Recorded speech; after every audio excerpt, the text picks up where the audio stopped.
Puah gaib keris Kyai Nagasasra dan Kyai Sapu Inten, condong campur dan keris sengkelat. Pagebluk di Majapahit. Ketika sinar kegemilangan kerajaan Majapahit mulai meredup dan berkembangnya aliran ilmu gaib dan ilmu kodam di Jawa Timur dan Jawa Tengah untuk menunjang kekuasaan dan wibawa kerajaan Majapahit, muncul gagasan untuk membuat keris yang paling sakti di tanah Jawa. Idenya adalah mengkombinasikan proses pembuatan keris dengan para ahli ilmu gaib. Empu keris ditugaskan membuat fisik kerisnya, sedangkan urusan kesaktian gaib keris diserahkan kepada orang-orang yang ahli di bidang ilmu gaib dan ilmu perkodaman. Dan bahan pembuatan kerisnya harus banyak mengandung bahan meteorit, supaya kerisnya sakti, berwibawa, dan angker. Demikianlah idenya dilaksanakan. Fisik kerisnya dibuat oleh 2 orang empu keraton dan melibatkan lebih dari 100 orang spiritualis ahli ilmu gaib dan ilmu kodam dan ahli perdukunan untuk menjadikannya keris yang paling sakti di tanah Jawa. Itulah sebabnya keris tersebut disebut keris condong campur, karena sang raja sebagai sesembahan para kaula saat itu lebih condong untuk menerima pendapat untuk mencampurkan pembuatan keris dengan para ahli-ahli ilmu gaib untuk menghasilkan keris yang paling sakti, menyimpang dari pakem pembuatan keris oleh empu keris. Tetapi setelah jadi, keris lurus itu ternyata hawa aura energinya sangat tajam. Bahkan sesaat setelah selesai pembuatannya, tidak ada orang yang tahan berada di dekatnya. Kemudian keris itu dibuatkan kotak khusus dan penyimpanannya disendirikan, terpisah dari pusaka-pusaka yang lain. Sebulan setelah keris itu disimpan di ruang pusaka keraton di wilayah kerajaan Majapahit di Jawa Tengah dan Jawa Timur, terjadi wabah penyakit sampar atau pagebluk. Wabah kali ini jauh lebih ganas dan berbahaya daripada yang sebelumnya pernah terjadi. Banyak rakyat, abdi dalam, prajurit, bangsawan, dan pendeta yang menjadi korban. Pagi sakit, sore meninggal, sore sakit, paginya meninggal. Dan bukan hanya manusia saja yang terserang wabah ini, bahkan juga hewan ternak dan binatang liar, sehingga bisa ditemukan tubuh mati manusia dan binatang di mana-mana. Pada kejadian wabah pagebluk yang sebelumnya pernah terjadi, berbagai ritual gaib dan keagamaan diselenggarakan, namun wabah tersebut tidak juga mereda. Tetapi setelah keris Kyai Nagasasra dikeluarkan dari sarungnya dan diarak keliling keraton, barulah wabah itu mereda. Kesaktian keris Nagasasra berhasil mengatasi wabah yang terjadi. Tetapi kali ini sekalipun berbagai ritual gaib dan keagamaan telah juga dilakukan, dan keris-keris Nagasasra dan Sapu Inten telah dikeluarkan dari sarungnya dan diarak keliling keraton, wabah tersebut tetap saja tidak mereda. Bahkan semua pusaka keraton juga sudah dikeluarkan, tapi wabah tersebut tetap juga tidak mereda.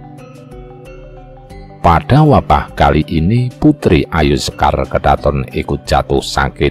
Sudah banyak ahli tabib dari penjuru negeri dihadirkan untuk menyembuhkan sang putri, namun tidak ada yang menampakkan hasil.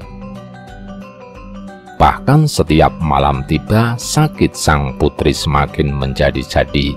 Sang Prabu menugaskan segenap abdi dalam untuk bergiliran menjaga sang putri, khususnya di malam hari. Bahkan keris Kiai Condong Campur pun ikut diletakkan di kamar tidur sang putri di samping tempat tidurnya untuk membantu menjaganya. Setiap malam para prajurit dan punggawa kerajaan ditugaskan jaga bergiliran, berjaga di setiap posisi penting di dalam lingkungan istana. Sebagian ditempatkan berjaga di luar kamar tidur sang putri raja, dan ada 2 orang pengawal raja yang khusus ditugaskan berjaga di dalam kamar tidur sang putri. Pada giliran jaga kali ini, kedua orang penjaga sang putri masing-masing dibekali dengan keris naga sasra dan sabuk inten di belakang pinggang mereka, duduk bersila di pinggir pembaringan sang putri. Tetapi sama seperti malam-malam sebelumnya, menjelang tengah malam semua penjaga istana tertidur lelap, sama sekali tidak ada yang mampu menahan kantuknya, seolah-olah mereka telah disirep. Tetapi kedua orang penjaga sang putri itu dapat tetap sadar terjaga. Mereka adalah orang-orang pilihan yang memiliki kesaktian dan kekuatan batin yang tinggi, sehingga mampu melepaskan diri dari pengaruh sirep tersebut. Di dalam keheningan pemusatan konsentrasi batin, supaya tidak terbawa pengaruh ilmu sirep tersebut, mereka melihat seleret sinar merah kehitaman melesat lurus ke langit, berpendar-pendar di udara menyebarkan teluh dan penyakit, kemudian berbelok ke arah timur, seperti meteor merah kehitaman. Itulah sinar energi gaib keris Kiai Condong Campur. Sesaat kemudian 2 sinar gaib lain, sinar biru dan sinar biru keunguan, melesat juga ke langit mengejar sinar merah tersebut. Itulah sinar energi gaib keris Kiai Naga Sasra dan Kiai Sapu Inten. Kedua sinar biru itu terus mengejar sinar merah tersebut yang setelah terbang ke timur, kemudian melesat berkelak-kelok mengelilingi negeri. Kemanapun sinar merah tersebut melesat, kedua sinar biru tersebut terus mengejarnya. Sinar merah terbang ke langit, sinar-sinar biru mengejar ke langit, sinar merah masuk ke laut, sinar-sinar biru mengejar masuk ke laut. Beberapa kali sinar-sinar tersebut saling berbelit dan berbenturan. Di langit menimbulkan pendaran sinar dan percikan kembang api. Di laut menimbulkan gelombang laut yang besar dan mendidih mengeluarkan uap panas. Ikan-ikan berkelimpangan mati terpanggang.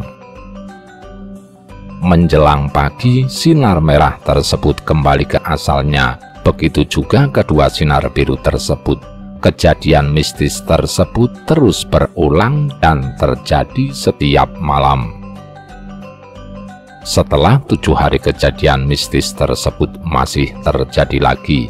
Seleret sinar merah melesat tinggi lurus ke langit, berpendar-pendar di udara menyebarkan teluh dan penyakit, kemudian berbelok ke arah timur seperti meteor merah kehitaman. Sinar-sinar biru melesat mengejar sinar merah, berbelit dan berbenturan menimbulkan pendaran sinar dan percikan kembang api di langit. Tetapi kali ini ada sinar lain yang ikut melesat terbang, seleret sinar ungu. Energi gaib keris Kiai Sengkela terbang menyusul menggabungkan diri dengan sinar-sinar biru mengejar sinar merah tersebut. Tetapi kemudian sinar-sinar biru itu berbalik berputar arah kembali pulang ke asalnya. Tinggal sinar ungu saja yang masih terus mengejar sinar merah tersebut. Sinar ungu itu terus mengejar sinar merah, berbelit, berbenturan, dan bertabrakan, menimbulkan pendaran sinar dan percikan kembang api di langit dan gelombang yang besar dan mendidih di laut. Pendaran sinar dan percikan api kali ini lebih besar terlihat daripada sebelumnya. sinar ungu itu lebih kuat dan berhasil mendesak sinar merah. Beberapa kali setelah saling berbenturan dan bertabrakan, sinar merah itu terbang terseok-seok tak terarah. Sinarnya pun semakin lama semakin mengecil dan meredup. Akhirnya sinar merah itu melesat tinggi ke langit dan berbelok ke utara, seperti meteor di langit atau lintang kemukus, tidak pulang kembali ke tempatnya semula. Hanya sinar ungu itu saja yang kembali lagi ke bumi. Keesokan paginya, didapati kotak penyimpanan keris Kiai Condong Campur telah terbuka, dan kerisnya patah ujungnya sebagai tanda kekalahannya. Sebuah keris yang diagung-agungkan sebagai keris paling sakti di tanah Jawa ternyata berwatak jahat. Keris yang bahkan diandalkan untuk menjaga kerajaan dan sang putri raja ternyata justru adalah yang menjadi sumber malapetaka. Setelah kejadian itu, wabah penyakit yang menyerang Majapahit mereda dan sang putri pun berangsur-angsur pulih kesehatannya. Keris Nagasasra dan Sapu Inten telah berjasa menghalangi perbuatan Kiai Condong Campur, sehingga wabah penyakit tersebut tidak semakin mematikan dan sang putri raja tidak ikut meninggal menjadi korbannya, tetapi keris Kiai Sengkelatlah yang berhasil mengalahkannya dan mengusirnya pergi dari tanah Majapahit. Itulah yang terjadi pada keris Kiai Condong Campur, yang menurut sejarahnya bersifat jahat, menyebarkan hawa penyakit dan ketakutan dan tidak mengenal siapa tuannya. Sebuah keris yang sakti sekali, yang ide pembuatannya didasarkan pada ambisi membuat keris paling sakti di tanah Jawa, yang bahkan sepasang keris sakti Nagasasra dan Sapu Inten. Sepasang keris sakti yang bahkan lebih sakti daripada Ibu Kanjeng Ratu Kidul dan semua prajuritnya tidak mampu menundukkannya. Kesaktian keris Kiai Condong Campur hanya berhasil dikalahkan oleh keris Kiai Sengkelat dengan ujung kerisnya patah sebagai tanda kekalahannya, yang kemudian badan kerisnya dilebur kembali menjadi segumpal logam dan dilarung di pantai Tuban. Bersama empu pembuatnya, keris Kiai Sengkelat diperkenalkan kepada raja, dan bukan hanya sang raja saja, tetapi semua orang yang melihat keris tersebut berdecak kagum. Walaupun sangat sederhana tanpa ada hiasan mewah di kerisnya, tetapi indah sekali bentuknya dan kualitas tempaan logamnya baik sekali. Keris itu sangat teduh, tidak angker seperti keris kebanyakan, tetapi dapat dirasakan kandungan kekuatan gaibnya yang tajam di dalamnya. Dan sekalipun dalam pembuatannya menggunakan bahan meteorit, tetapi bahan meteorit itu sama sekali tidak menimbulkan gambar pamor pada badan kerisnya. Keris tersebut hitam gelap atau keleng, tidak berpamor. Ciri-ciri keris seperti itu baru kali ini ada dalam dunia perkerisan Jawa. Karena itulah keris tersebut kemudian dinamai keris Sengkelat, artinya tidak diduga bahwa keris yang tampak sederhana bentuknya tidak menampakkan tanda-tanda kemewahan dan kewibawaan, ternyata menyimpan sebuah kekuatan yang besar. Di dalam kesederhanaan bentuknya, keris Kiai Sengkelat telah menepiskan keraguan banyak orang tentang keampuhannya atau Sopo Nyono.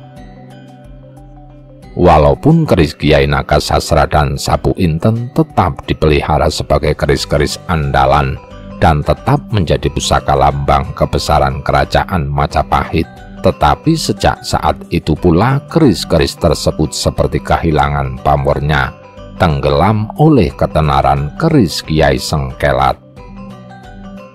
Ada contoh lain tentang sebuah keris yang bersifat tidak baik. Penulis pernah mendapati sebuah keris milik seseorang yang ketika itu ditunjukkan kepada penulis, tetapi keris itu tidak boleh dikeluarkan dari sarungnya. Ketika penulis menanyakan kepadanya mengapa tidak boleh dikeluarkan dari sarungnya, dia hanya berkata, berbahaya kalau dikeluarkan dari sarungnya. Sampai sekarang penulis belum bertemu lagi dengan pemilik keris itu, tetapi jawabannya itu telah membuat penulis penasaran. Secara fisiknya penulis tidak dapat mengetahui bentuk kerisnya seperti apa, apakah keris lurus ataukah keris luk, tetapi dari luar sarungnya kelihatannya bentuknya cukup besar. Pemiliknya juga tidak mau menceritakan asal-usul keris tersebut, tetapi dari sisi perkodamannya akhirnya penulis berhasil mendapatkan jawabannya. Ternyata keris tersebut dulunya dibuat karena pesanan seorang tokoh sakti kelompok penjahat yang hidup pada zaman kerajaan Demak yang bernama Simarodra dari Gunung Tidar. Sepasang suami istri Simarodra adalah tokoh penjahat yang sangat ditakuti pada zamannya karena kesaktian dan kekejamannya. Pemimpin utama kelompok penjahat itu sendiri adalah tokoh yang disebut Singalodaya, guru dan mertua dari Simarodra. Sang empu keris yang tidak mampu menolak permintaan pesanan keris dari Simarodra akhirnya terpaksa membuatkan keris untuknya. Tetapi dalam pembuatan keris itu tidak ada dewa yang mau mengirimkan gaib wahyu keris kepadanya. Namun karena ketekunan dan kesungguhan sang empu, akhirnya gaib wahyu keris itu didapatkannya juga, yaitu dari Batari Durga. Atas perintah Batari Durga itu, sang gaib keris menjadikan keris itu sakti, dan keris itu akan membunuh siapa saja yang menjadi lawannya sesudah keris itu dikeluarkan dari sarungnya. Walaupun keris itu kemudian tidak jadi digunakan untuk membunuh manusia dan kembali dimasukkan ke dalam sarungnya, tetap saja manusia lawannya itu akan mati dengan cara lain, yaitu dengan cara gaib. Hingga sekarang keris itu tidak dikeluarkan dari sarungnya kecuali pemiliknya meniatkannya untuk membunuh seseorang. Dalam hal ini sebenarnya perwatakan asli gaib wahyu keris itu tidaklah jahat, tetapi dia menjadi begitu karena berada di bawah kekuasaan dan perintah Batari Durga, sedangkan para dewa yang lain tidak dapat berbuat apa-apa. Mungkin karena sungkan. Dibutuhkan suatu kekuatan yang jauh melebihi kekuatan Batari Durga untuk dapat membebaskan gaib keris itu dari kekuasaannya dan mengembalikannya kepada sifat-sifat yang baik seperti yang seharusnya. Contoh-contoh keris di atas adalah contoh-contoh adanya keris yang bersifat tidak baik, karena sejak awal pembuatannya dilakukan dengan maksud dan tujuan yang tidak sesuai dengan kaidah-kaidah kebaikan. Keris yang sudah dikenal umum dan kisahnya melegenda adalah keris-keris dan pusaka yang kisahnya terkait dengan orang-orang tertentu yang terkenal dan menjadi tokoh di masyarakat. Perilaku dan kisah hidup seorang tokoh masyarakat beserta segala sesuatu yang terkait dengannya selalu menjadi perhatian masyarakat di sekitarnya dan menjadi cerita yang tersebar dari mulut ke mulut turun-temurun menjadi legenda.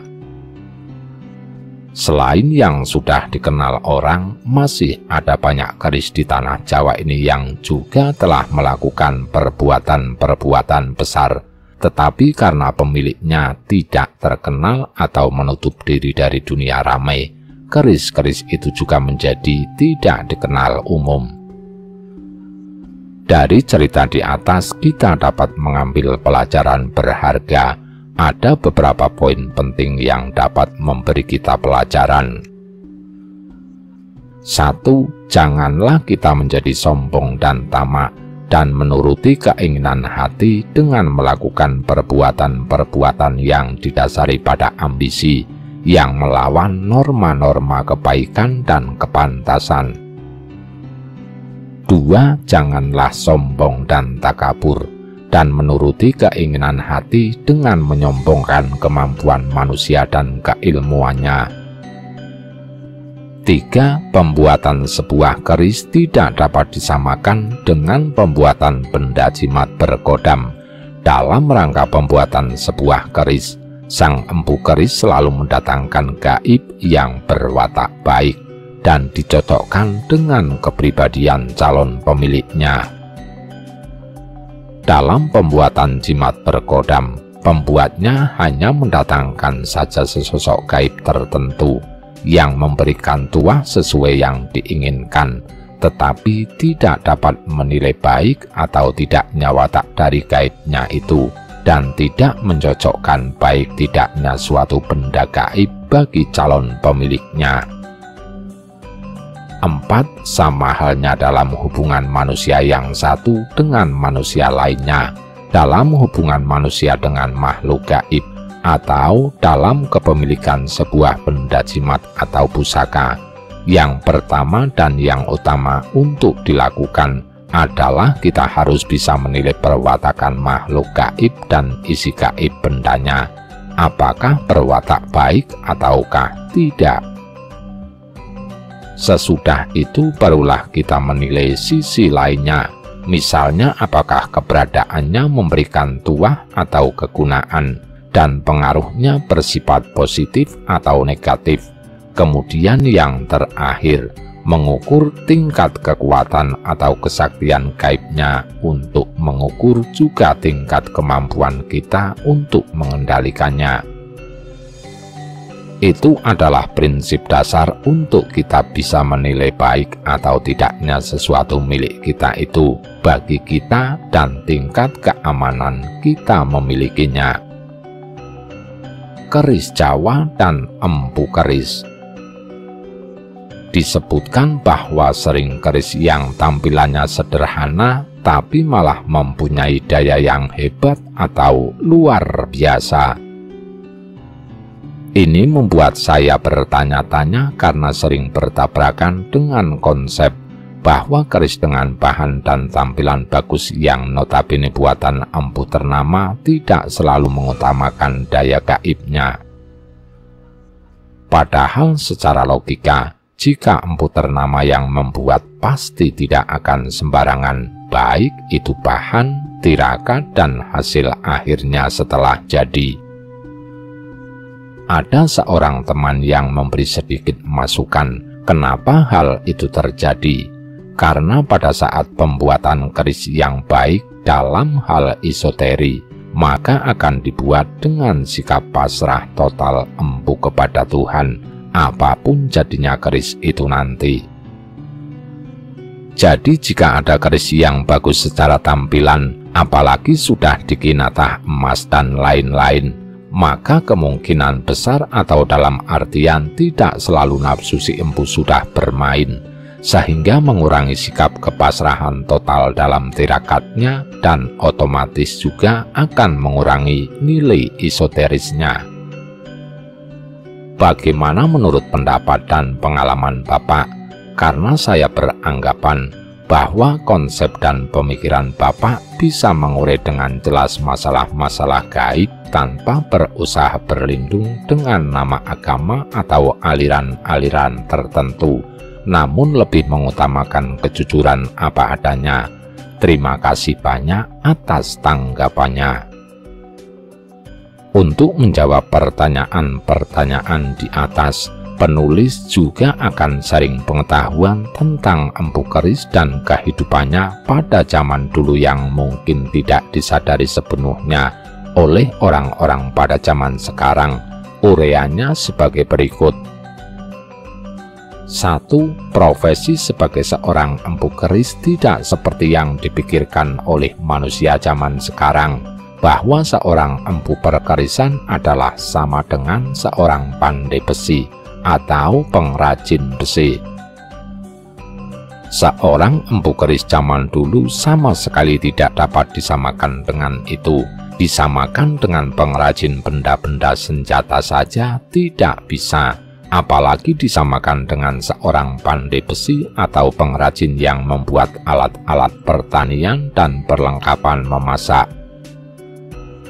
Keris-keris hasil karya mereka pun tidak dapat disamakan dengan golok, pisau, kapak, arit, atau jenis senjata lain. Seorang empu keris juga tidak dapat disamakan dengan pedagang dan pengrajin keris zaman sekarang, juga tidak dapat disamakan dengan praktisi paranormal dan praktisi ilmu gaib zaman sekarang. Untuk dapat menjadi seorang empu keris, seseorang harus memiliki wahyu dewa dalam dirinya yang berkenaan dengan keempuan. Begitu juga dengan isi gaib keris, mereka mau turun untuk mengikut kepada seorang manusia hanya jika diminta oleh seorang spiritualis atau empu keris yang memiliki wahyu dewa dalam dirinya. Keris-keris yang dibuat oleh para empu keris ada tingkatan-tingkatannya, ada kelas-kelasnya, yang sisi kegaiban kerisnya akan sebanding dengan wahyu yang sudah ada pada si manusia pemilik keris, dan sesuai juga dengan status si manusia itu sendiri di masyarakat. Kemampuan para empu keris dalam membuat keris dan mendatangkan gaib keris yang sesuai dengan masing-masing jenis dan kelas keris pun terbagi-bagi sesuai kualitas masing-masing empu keris yang ditentukan berdasarkan kelas atau tingkatan kualitas wahyu dewa yang sudah diterima oleh masing-masing empu keris. Tidak semata-mata ditentukan oleh kemampuan pribadi manusia sang empu keris dalam membuat keris. Dalam pembuatan keris-kerisnya, empu keris zaman dulu mendatangkan gaib keris jenis wahyu, karena selain bisa dipastikan bahwa gaib kerisnya itu adalah dari golongan yang baik, juga supaya perpaduan antara wahyu dewa yang sudah ada pada diri si pemilik keris dengan gaib wahyu dari kerisnya bisa menghasilkan suatu sinergi kegaiban yang selaras dan berlipat-lipat ganda kekuatan pengaruhnya. Dengan keris buatannya itu, si empu keris memadukan kinerja wahyu dewa yang ada pada diri seseorang dengan wahyu gaib keris buatannya. Suatu tindakan spiritual yang sangat tinggi yang tidak dapat dicapai kebanyakan manusia zaman sekarang, yang hanya sampai pada tahapan kebatinan atau ilmu gaib atau kodam saja, yang mampu membuat jimat beserta kegaibannya, tetapi tidak mengetahui ada tidaknya suatu wahyu pada diri seseorang, apalagi memadukannya. Itulah sebabnya dalam membuat keris para empu melakukan berbagai proses ritual gaib yang menurut pandangan awam zaman sekarang dianggap tidak perlu lagi, dan para empu keris zaman sekarang pun sudah tidak lagi melakukan yang sedemikian itu. Berbagai proses ritual itu memang adalah suatu keharusan supaya keris yang dihasilkan oleh si empu benar-benar sempurna sebagai pendamping manusia pemiliknya. Berbagai proses ritual tersebut justru dilakukan oleh para empu karena mereka benar-benar menguasai bidangnya dan tercapainya tujuan seperti tertulis di atas. Hanya mereka yang menguasai spiritual tingkat tinggi saja yang mampu melakukannya. Jelas sekali bahwa seorang empu keris lebih daripada sekedar seorang pengrajin keris atau seorang pandai besi atau seorang dukun atau paranormal zaman sekarang. 2. Seorang empu keris adalah seorang yang secara spiritual keagamaan mendarmakan baktinya hidupnya kepada Tuhannya melalui jalur perkerisan. Jalur perkerisan itu adalah jalan yang ditempuhnya, sama dengan jalan agama sebagai dharma baktinya kepada Tuhan. Dalam perjalanan menjadi seorang empu keris, seseorang harus menguasai pengetahuan agama atau agama pada waktu itu, dan ritual keagamaan, kebatinan, dan spiritual yang kemudian dituangkan dalam bentuk keris. Derajat seorang empu keris dalam dunia keagamaan sangat dihormati, setingkat dengan seorang pemuka agama, seorang brahmana, atau seorang panembahan. Seorang empu keris juga kerap diminta untuk memimpin ritual yang mirip dengan ritual keagamaan, misalnya ritual bersih desa, selamatan, syukuran, ruatan sengkolo, pembersihan dan pemberkatan pembukaan lahan baru, pengangkatan pejabat atau pembesar kerajaan atau kadipaten atau kabupaten, dan sebagainya. Seringkali seorang empu keris juga menjadi tempat bertanya bagi rakyat, bahkan raja, mengenai permasalahan kehidupan, kearifan keagamaan, bahkan mengenai aspek kenegaraan dan suksesi pemerintahan. Sesuai kepercayaan keagamaan pada masa itu, sebuah keris yang diterima langsung dari seorang empu keris juga dianggap sebagai berkah dan perkenan atau restu dewa bagi si penerima keris. Itulah sebabnya keris-keris yang diterima langsung dari seorang empu keris akan menjadi pusaka bagi si penerima keris dan akan sangat dipelihara dan dijaga olehnya. Bahkan akan dikeramatkan lebih daripada sekedar jimat dan senjata, karena sebuah keris adalah bentuk restu Tuhan dan berisi doa-doa keselamatan dan kesejahteraan dari seorang spiritualis dan pemuka agama untuk si pemilik keris, selain karena keris itu juga melambangkan kehormatan pemiliknya. 3. Seorang empu keris adalah seorang yang sudah mandito, sama dengan seorang brahmana, pandita, atau panembahan, walaupun mungkin umurnya masih muda. Dia tetap membutuhkan materi duniawi, terutama untuk istri dan anak-anaknya, tetapi secara pribadi tidak memiliki pamrih atas kekayaan. Justru pamrih atas kekayaan itu akan menjadi penghambat pekerjaannya, karena dia harus selalu menekuni berbagai laku prihatin dan tirakat untuk dapat terus berkarya. Bahkan mungkin seumur hidupnya sebagai seorang empu keris, dia sama sekali tidak pernah menikmati kekayaannya, karena harus selalu menjalani laku prihatin dan tirakat untuk menjaga spiritualitasnya. Mungkin satu-satunya yang ia nikmati adalah rasa bangga, bahagia, rasa terima kasih, penghormatan dan penghargaan dari seseorang yang keris pesanannya telah selesai dibuat dan telah diserahkan kepadanya. Seorang empu keris tetap membutuhkan materi duniawi, terutama untuk istri dan anak-anaknya, tetapi secara pribadi tidak memiliki pamrih atas kekayaan. Empu-empu keris ternama yang pesanan kerisnya banyak berasal dari seorang raja, pembesar kerajaan, para bangsawan, dan orang-orang kaya.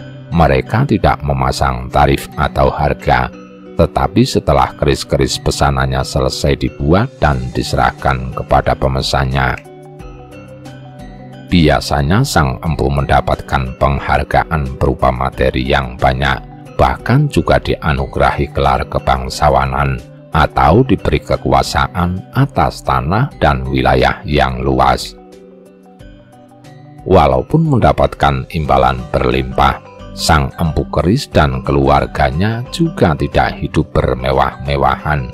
Biasanya anak-anaknya pun akan meneladani kehidupan ayahnya, bersama cantrik-cantrik yang lain membantu dan mendampingi sang empu dalam pembuatan keris berikut laku prihatin dan tirakatnya.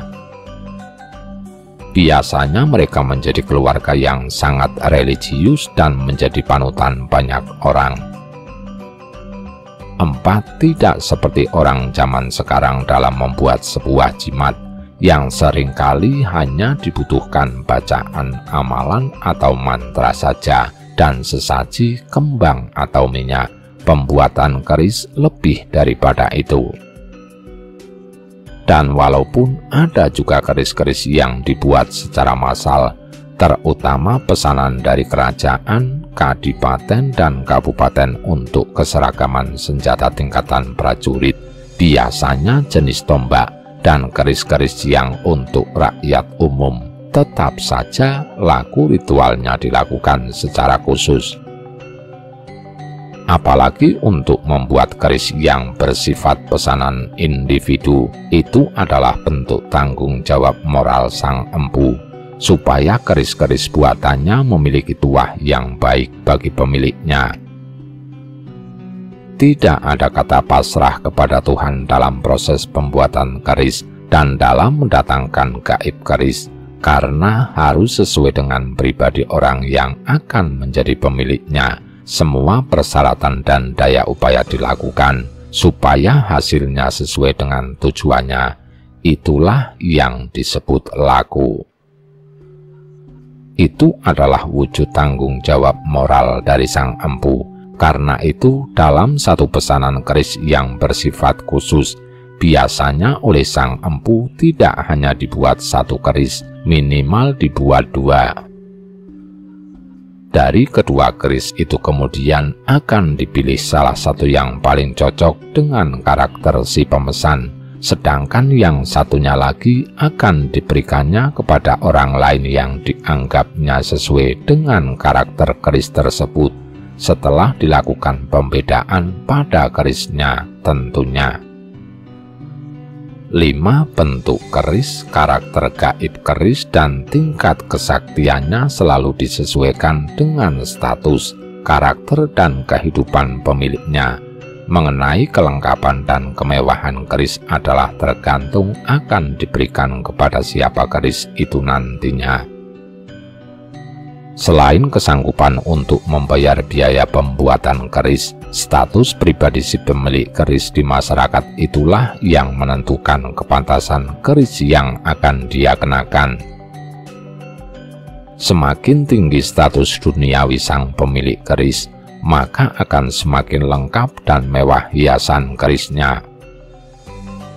Sepasang keris naga sasra dan sapu inten memiliki hiasan dan kelengkapan aksesoris emas dan intan yang mahal dan mewah, memiliki tingkat kesaktian yang tinggi, dan tuahnya melingkupi area kekuasaan kerajaan.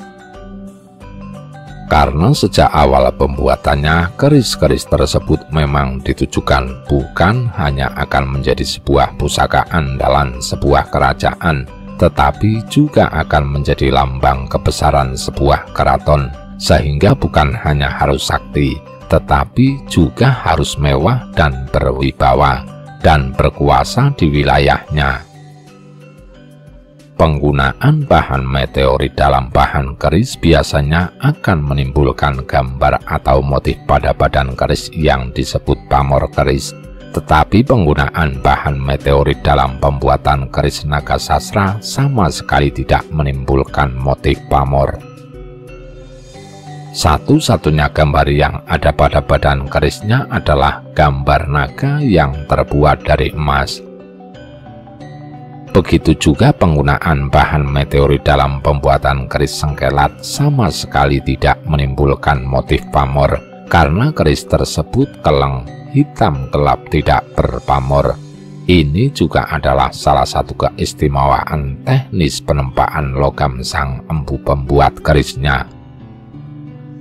Sepasang keris naga sasra sapu inten dan keris sengkelat adalah hasil karya yang luar biasa, sebuah mahakarya dalam dunia perkerisan, keris-keris tersebut mendapatkan banyak pujian dan pengakuan dari dunia perkerisan, dan banyak orang yang ingin memilikinya, sehingga banyak dibuat tiruannya. Keris sengkelat sebuah keris yang sangat indah bentuknya dan sangat tinggi kualitas tempaan logamnya, tetapi sangat sederhana dan sama sekali tidak memiliki aksesoris mewah, dan hitam gelap, tidak berpamor atau keleng, tetapi lebih sakti daripada sepasang keris naga sasra dan sapu inten. Sesuai karakter kerisnya, keris ini ditujukan untuk seseorang yang berwatak kesatria, aktif membela kebenaran dan aktif menolong orang-orang yang tertindas. Bahkan bila keris-keris lain sudah tidak mampu lagi bertindak, maka keris ini selalu siap sedia kapan saja diperlukan oleh sang kesatria untuk bertindak. Keris-keris yang ditujukan untuk digunakan oleh seorang ksatria pilihan biasanya dibuat khusus dari bahan-bahan pilihan, dan bentuknya indah sesuai penghormatan sang empu pada watak ksatrianya, tetapi sederhana, tidak mempunyai hiasan-hiasan mewah pada badan kerisnya maupun sarungnya. Biasanya kesaktian keris tersebut lebih tinggi daripada kesaktian rata-rata keris, berguna untuk mengalahkan kesaktian lawan-lawannya dan untuk menandingi kesaktian pusaka yang disalahgunakan untuk kejahatan dan kezaliman. Biasanya seorang empu keris ketika sedang tidak sibuk mengerjakan pesanan keris, mereka membuat sebuah keris yang kemudian setelah selesai pembuatannya akan disimpannya sendiri. Ke dalam keris itu dituangkan isi hatinya doa-doa keselamatan, kesejahteraan dan perlindungan untuk orang-orang yang lemah dan terlindas, walaupun sederhana tanpa hiasan mewah, tetapi bentuk kerisnya akan dibuat indah dan berisi kesaktian gaib yang tinggi. Suatu hari, ketika telah bertemu dengan seorang ksatria yang ia merasa cocok dan berkenan, maka akan diberikannya keris itu kepadanya. Keris-keris jenis ini biasanya akan aktif berinteraksi dengan kebatinan pemiliknya, walaupun kerisnya sedang tidak dikeluarkan dari sarungnya, karena berisi harapan dan doa sang empu keris supaya keris itu selalu bermanfaat untuk keselamatan dan kesejahteraan banyak orang.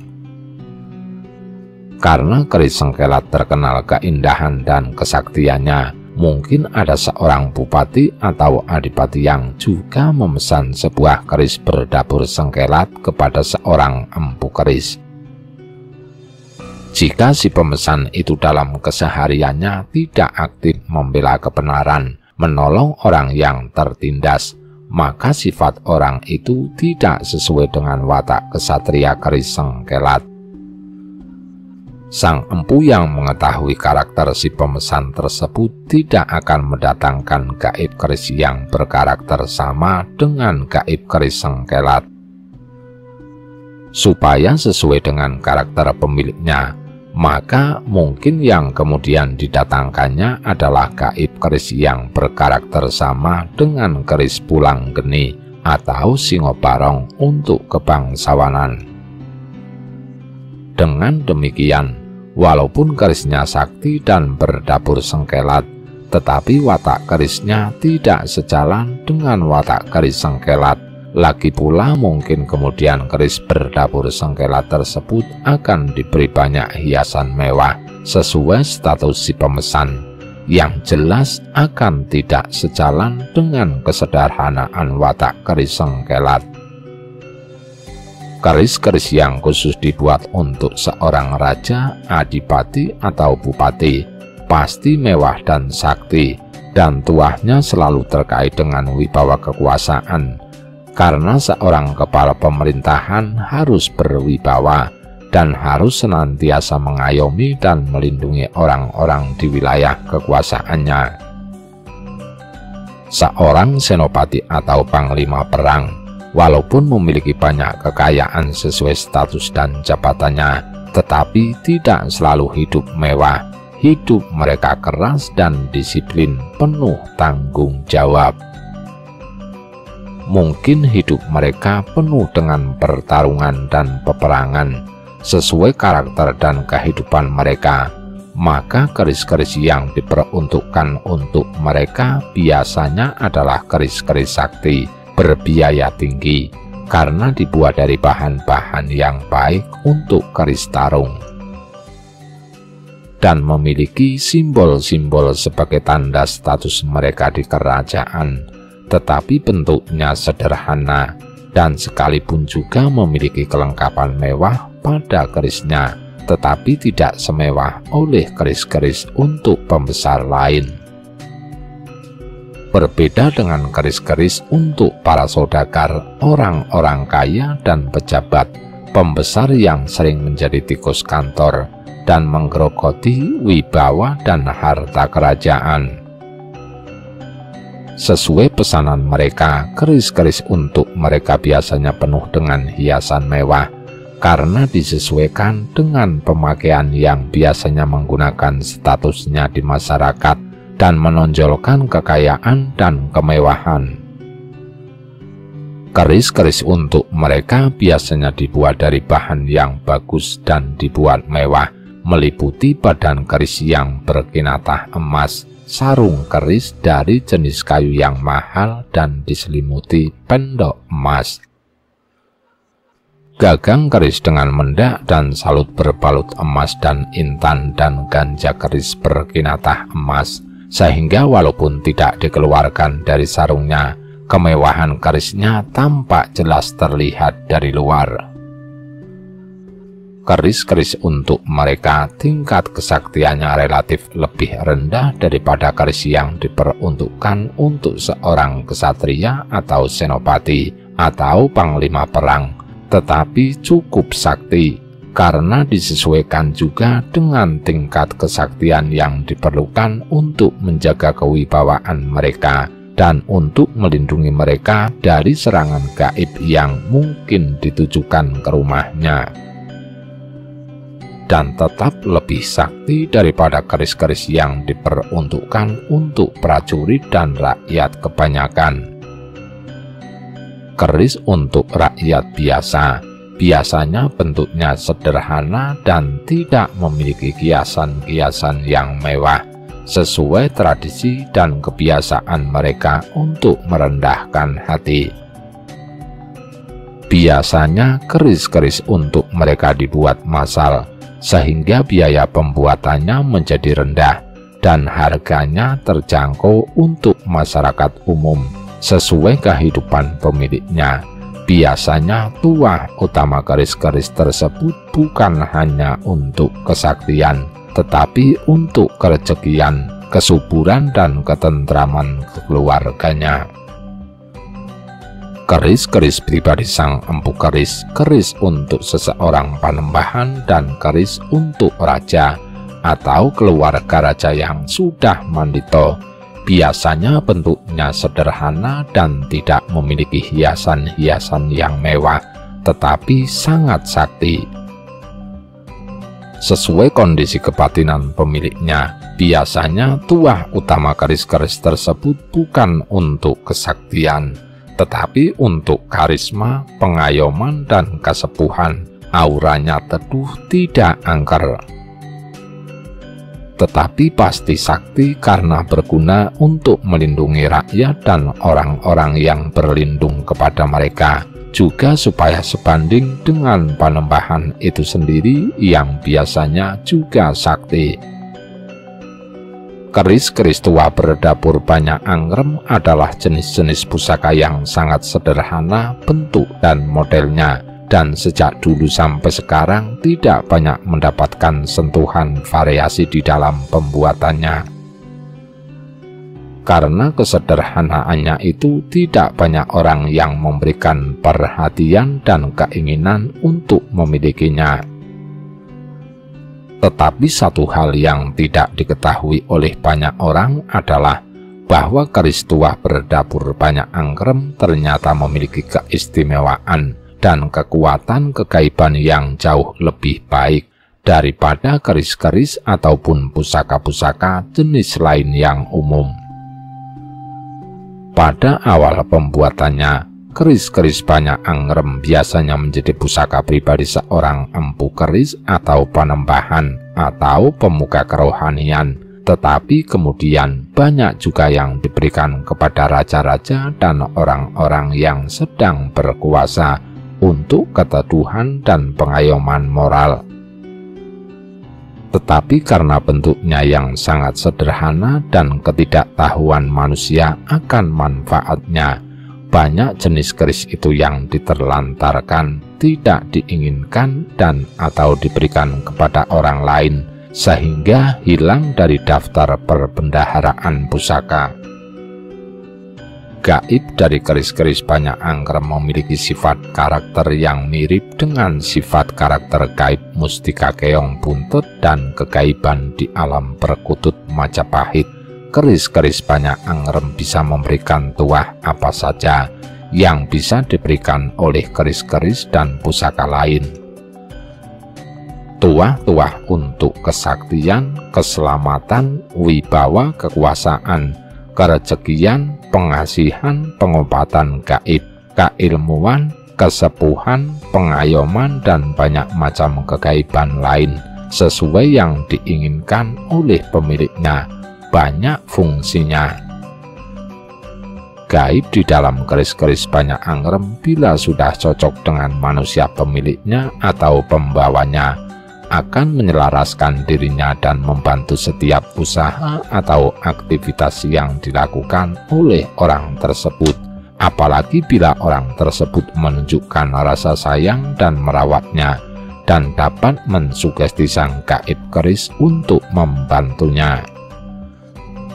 Gaib di dalam keris-keris banyak angkrem berkarakter seperti Dewa Semar, yaitu berwatak keras dan berwibawa, tetapi bersifat mengayomi seperti orang tua, sehingga sifat wataknya serupa dengan keris tindih dan mampu meredam gangguan atau keanehan gaib dari jimat. Pusaka atau gaib-gaib lain di sekitarnya, tuah dari keris-keris ini juga melunturkan atau meredam ilmu kesaktian dan jimat pusaka yang bersifat agresif dan menonjolkan kegagahan.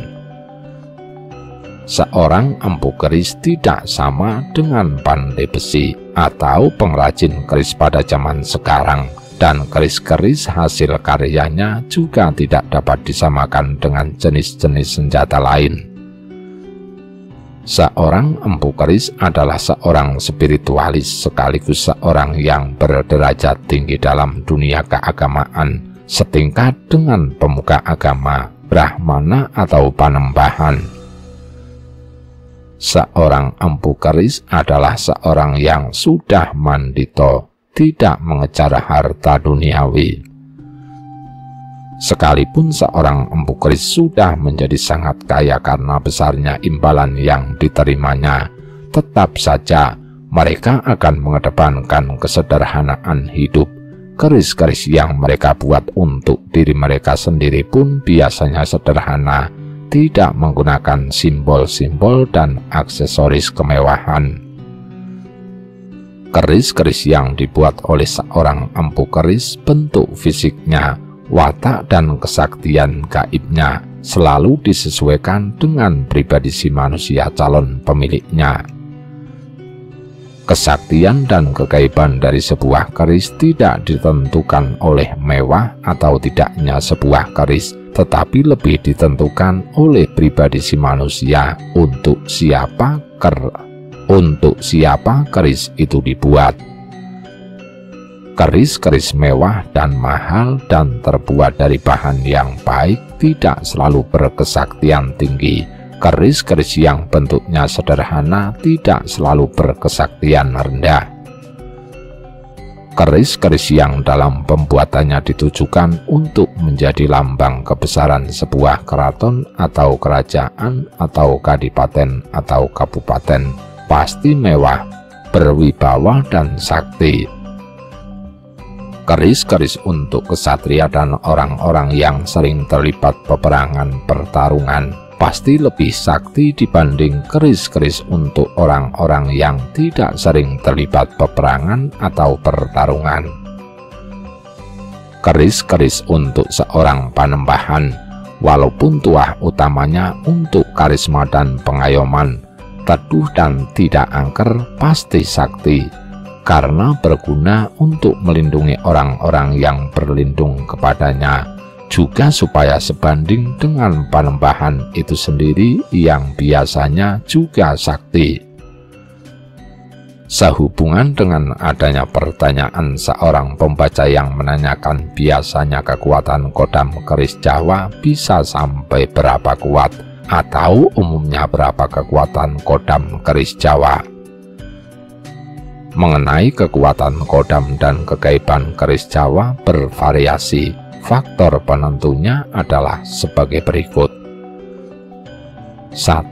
Empu pembuatnya. Empu keris terbagi menjadi empu desa, empu kelas menengah, dan empu kerajaan. Penentunya adalah kualitas wahyu dewa pada masing-masing empu, bukan semata-mata kemampuan pribadi sang empu keris dalam membuat keris, karena isi gaib keris Jawa bersifat wahyu. Empu desa tidak akan mampu membuat keris-keris keningratan.